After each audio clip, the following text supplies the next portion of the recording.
नमस्कार। भगवान शिव और माता पार्वती के चरणों में प्रणाम करते हुए आज के भाग को आरंभ करते हैं। आज हम जानेंगे शिव पुराण के श्रवण की विधि तथा श्रोताओं के पालन करने योग्य नियमों का वर्णन। सोनक जी कहते हैं, महाप्राग व्यास शिष्य सूत जी, आपको नमस्कार है। आप धन्य हैं, शिव भक्तों में श्रेष्ठ हैं। आपके महान गुणों का वर्णन करने योग्य है। अब आप कल्याण में शिव पुराण के श्रवण की विधि बतलाइए, जिससे सभी श्रोताओं को संपूर्ण उत्तम फल की प्राप्ति हो सके। सूत जी ने कहा, मुनि सोनक, अब मैं तुम्हें संपूर्ण फल की प्राप्ति के लिए शिव पुराण के श्रवण की विधि बता रहा हूँ। पहले किसी ज्योतिष को बुलाकर दान मान से संतुष्ट करके अपने सहयोगी लोगों के साथ बैठकर बिना किसी भेदभाव के कथा की समाप्ति होने के उद्देश्य से शुभ मुहूर्त का अनुसंधान करवाएं और प्रयत्न पूर्वक देश देश में स्थान स्थान पर यह संदेश भेजे कि हमारे यहाँ शिव पुराण की कथा होने वाली है। अपने कल्याण की इच्छा रखने वाले लोगों को उसे सुनने के लिए अवश्य पधारना चाहिए। कुछ लोग भगवान श्री हरि की कथा से बहुत दूर पड़ गए हैं। कितने ही क्षत्रिय शूद्र आदि भगवान शिव के कथा कीर्तन से वंचित रहते हैं। उन सबको भी सूचना हो जाए, ऐसा प्रबंधन करना चाहिए। देश देश में जो भगवान शिव के भक्त हों तथा शिव कथा के कीर्तन के श्रवण के लिए उत्सुक हों, उन सबको आदर पूर्वक बुलाना चाहिए और आए हुए लोगों का सब प्रकार से आदर सत्कार करना चाहिए। शिव मंदिर में, तीर्थ में, वन प्रांत में अथवा घर में शिव पुराण की कथा सुनने के लिए उत्तम स्थान का निर्माण करना चाहिए। केले के स्तंभों से सुशोभित एक ऊंचा कथा मंडल तैयार कराएं। उसे सब ओर से फल पुष्प आदि से और चारों ओर ध्वजा पताका लगाकर तरह तरह के सामानों से सजाकर सुंदर सुशोभित बना दें। भगवान शिव के प्रति सब प्रकार से उत्तम भक्ति करनी चाहिए। वही सब तरह से अनंत का विधान करने वाली है। परमात्मा भगवान शंकर के लिए दिव्य आसन का निर्माण करना चाहिए तथा कथावाच्य के लिए भी ऐसा ही एक दिव्य आसन बनाना चाहिए जो उसके लिए सुखद हो सके। नियम पूर्वक कथा सुनने वालों श्रोताओं के लिए भी यथा योग्य सुंदर स्थान की व्यवस्था करनी चाहिए। अन्य लोगों के लिए साधारण स्थान ही रखने चाहिए। जिसके मुख से निकली हुई वाणी देहधारियों के लिए कामधेनु के समान अविष्ट फल देने वाली है, उस पुराण वक्ता विद्वान वक्ता के प्रति तुच्छ बुद्धि कभी नहीं रखनी चाहिए। संसार में जन्म तथा गुणों के कारण बहुत सारे गुरु होते हैं, परंतु उन सब में पुराणों का ज्ञाता ही विद्वान परम गुरु माना गया है। पुराण वक्ता पवित्र, दक्ष, शांत, ऐश्वर्य पर विजय पाने वाला साधु और दयालु होना चाहिए। ऐसा प्रवचन कुशल विद्वान इस पुण्य में कथा को कहे। सूर्य उदय से आरंभ करके 3:30 पहर तक उत्तम बुद्धि वाले विद्वान पुरुष को शिव पुराण की कथा समय रीति से बजनी चाहिए।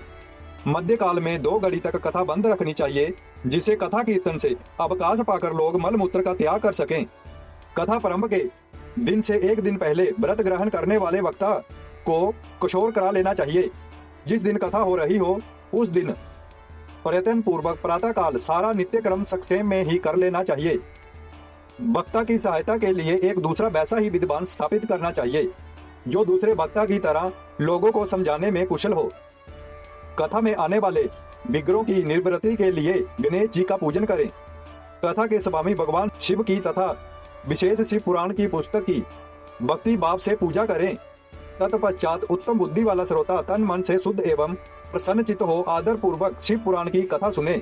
जो वक्ता और श्रोता अनेक प्रकार के कामों में भटक रहे हों, काम आदि 6 प्रकारों से युक्त हों, स्त्री में आसक्ति रखते हों और पखंड पूर्ण बातें करते हों, वो पुण्य के भागी नहीं होते।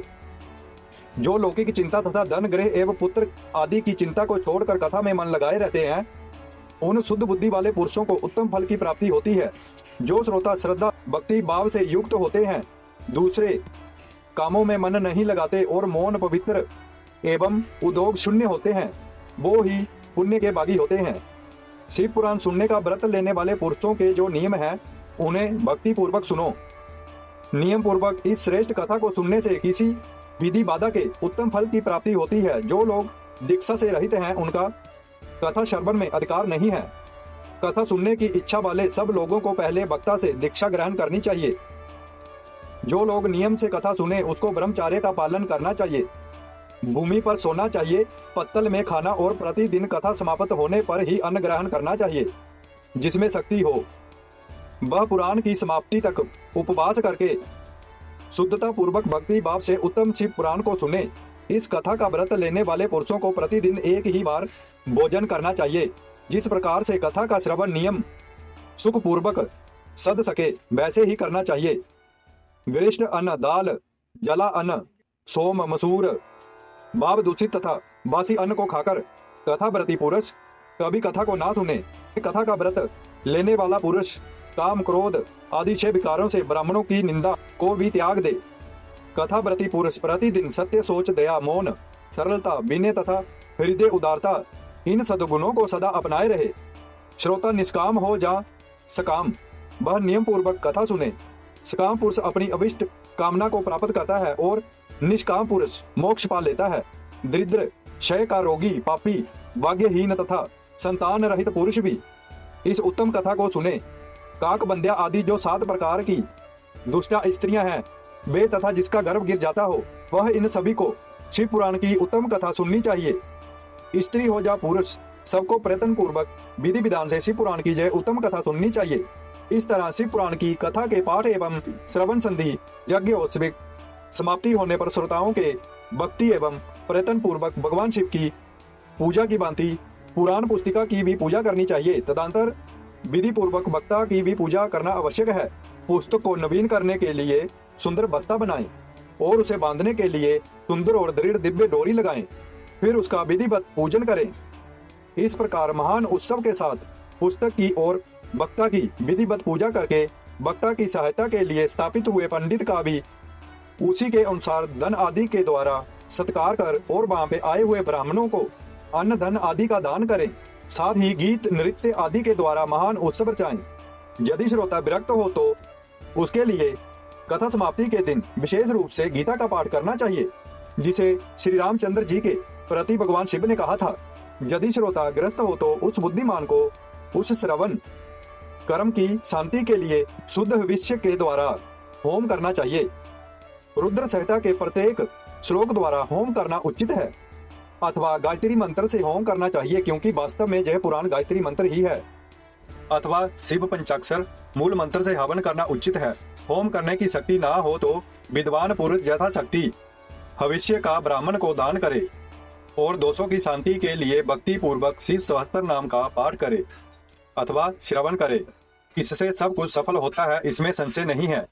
कथा श्रवण संबंधी व्रत की पूर्णता सिद्धि के लिए 11 ब्राह्मणों को मधु मिश्रित खीर भोजन कराएं और उन्हें दक्षिणा दें।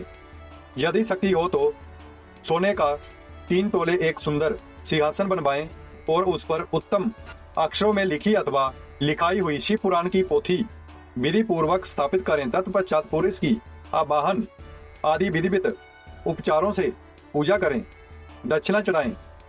फिर जितेंद्रिय आचार्य का वस्त्र, आभूषण एवं सुगंध आदि से पूजन करके दक्षिणा सहित वह पुस्तक उन्हें समर्पित कर दें। उत्तम बुद्धि वाला श्रोता इस प्रकार भगवान शिव के संतोष के लिए पुस्तका दान करे। दान के प्रभाव से भगवान शिव का अनुग्रह पाकर पुरुष वाह बंधन से मुक्त हो जाता है। इस तरह विधि विधान का पालन करने पर श्री संपन्न शिव पुराण संपूर्ण फल को देने वाला तथा भोग और मोक्ष का दाता होता है। शिव पुराण का यह सारा महत्व जो संपूर्ण अविष्ट फल को देने वाला है मैंने तुम्हें कह सुनाया।